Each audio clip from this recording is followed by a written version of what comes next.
आपने महाभारत देखी है तो उसमें हम देखते हैं कि अभिमन्यु को ज्ञान कहाँ से था चक्रव्यूह तोड़ने का। माता ने मात्र सुना था, बट माँ ने कितने फोकस होकर उसको सुना होगा कि उनको कोई सुना रहा है, वो सुन रहे हैं, और वो थर्ड पर्सन अभिमन्यु है जो उसको सुन रहे हैं। कुछ सिद्ध लोग ही होंगे जो ना न्यूमरोलॉजिस्ट होंगे, ना एस्ट्रोलॉजी होंगे, ना वास्तु का ज्ञाता होंगे। वो कुछ सिद्ध लोग होंगे जो जिन पे ईश्वर की कृपा है, जो कुछ प्रिडिक्ट करते हैं कि कल ये होने वाला है। पारुल जी, मेरे को ना एक बहुत ही नोन न्यूमरोलॉजिस्ट हैं, उन्होंने मैसेज किया है और वो मुझे कह रहे हैं कि योगिता जी मैं आपकी ना डेथ भी प्रिडिक्ट कर सकता हूँ। मतलब मेरी न्यूमरोलॉजी इतनी अच्छी है, इतनी लेवल पे है कि I can predict your death. मैं इनसे पूछूं क्या अपने डेथ के बारे में? देखिए, डेथ एक ऐसा सब्जेक्ट है जिसको पूछने की जरूरत ही नहीं है, क्योंकि एक शाश्वत सत्य जो है वो डेथ ही है। वो अपने नियत टाइम पर आ जाएगी। ऐसा नहीं है कि हमें नहीं पता कब आएगी तो वो नहीं आएगी, वो आएगी, वो जब लिखी है तब आएगी। और जहाँ तक डेथ की प्रिडिक्शन है थ्रू न्यूमरोलॉजिस्ट, पॉसिबिलिटी नहीं है। एस्ट्रोलॉजी में न्यूमरोलॉजी उतनी पुरानी नहीं है जितनी एस्ट्रोलॉजी है। मैं एस्ट्रोलॉजी को भी पढ़ चुकी हूँ और न्यूमरोलॉजिस्ट भी हूँ। जहाँ डेथ प्रिडिक्शन की बात आती है वहाँ पे अष्टक वर्क, जो एस्ट्रोलॉजी के स्टूडेंट हैं या जानते हैं, वो ये जानते हैं कि आज भी अष्टक वर्क पे रिसर्च वर्क चल रहा है कि डेथ इस टाइम पर प्रिडिक्ट की है वो होगी कि नहीं होगी। और भी बहुत सारी दशाएं हैं जो कहते हैं कि दशाएं आएंगी तो मृत्यु हो जाएगी। मृत्यु तुल्य कष्ट आ सकता है और मृत्यु भी उसका एक पार्ट है कि आ सकती है। बस श्योर शॉर्ट ये कह देना कि आपकी डेथ इस डेट इस टाइम पर हो जाएगी, ये पॉसिबिलिटी नहीं। कुछ सिद्ध लोग ही होंगे जो ना न्यूमरोलॉजिस्ट होंगे, ना एस्ट्रोलॉजी होंगे, ना वास्तु का ज्ञाता होंगे।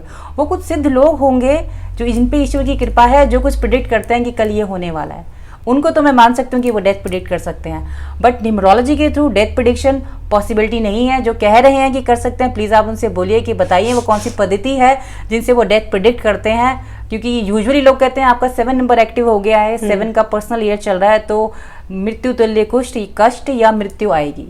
बट ऐसा नहीं होता। 7 जिनका कहें कि भाग्यांक ही 7 है, लाइक मेरा भाग्यांक 7 है, ये बम्पर ईयर है मेरे लिए।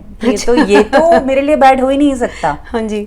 तो न्यूमरोलॉजी से डेथ प्रेडिक्शन पॉसिबिलिटी बिल्कुल भी नहीं है। आप प्लीज उनको बोलिएगा, मैं मैसेज कर दूं? आप उनको मैसेज करके पूछेगा कि डेथ प्रेडिक्शन कैसे कर सकते हैं, जितने, क्योंकि उन्होंने भी शायद, मैंने सुना था किसी पॉडकास्ट में किसी ने कहा था कि आपको बताना अलाउड नहीं है। आपको बताना अगर अलाउड नहीं है कि डेथ प्रेडिक्शन कैसे होती है, तो मैं जानना चाहूंगी आपको किसने बताया, क्योंकि उनको भी तो किसी ने बताया होगा। हाँ, तो जब वो चीज पास ऑन ही नहीं होनी है तो आप तक कैसे आ गई?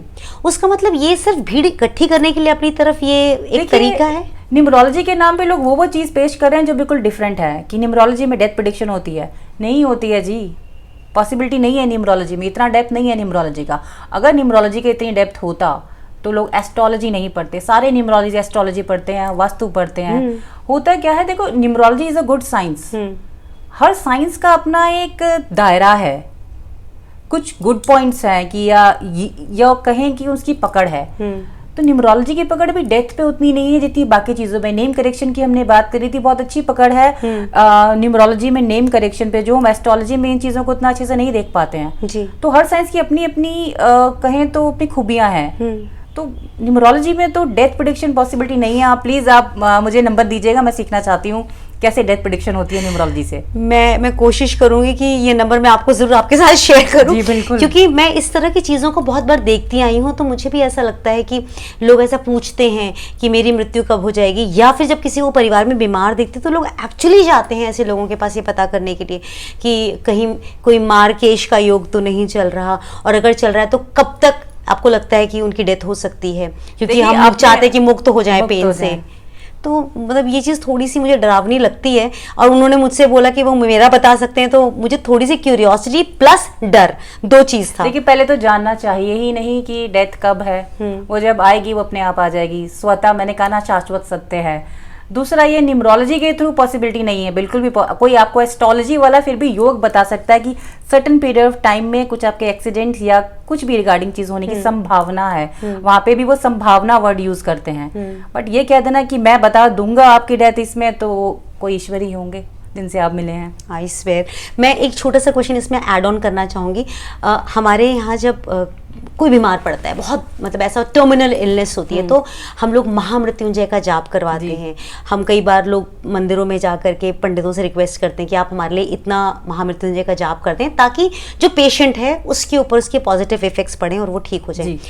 मैं आपसे समझना चाहती हूँ कि अगर कोई बहुत दूर बैठा हो और उसका नाम, उसका संकल्प लेकर जब महामृत्युंजय का जाप किया जाता है, क्या एक्चुअली उसका फायदा उस पेशेंट तक पहुंचता है? देखिए, आपने बहुत ही अच्छा सवाल किया है। बहुत से लोग आके ये पूछते हैं कि जो प्रॉब्लम में है वो तो खुद महामृत्युंजय का जप नहीं कर सकते, क्योंकि ऑन फर्स्ट प्रायोरिटी यही कहा जाता है कि जो प्रॉब्लम में है वो खुद चैंट करेंगे, बट वो नहीं कर पा रहे। कोई भी XYZ कंडीशन हो सकती है, हॉस्पिटल में है, नहीं कर पा रहे हैं, तो उनके बिहाफ पे जो भी संकल्प लेके करता है और उतनी शुचिता या शुद्धता मेंटेन करता है, और वो फिर अपने लिए नहीं उन्हीं के लिए करेगा, तो डेफिनेटली फलित होगी। एक माँ जब बच्चे के लिए करती है तो होती है। छोटा बच्चा रीड नहीं कर पाता है, एक 3 या 4 के बाद वो उसको रीड करने लायक होता है, पर माँ करती है, वो होता है।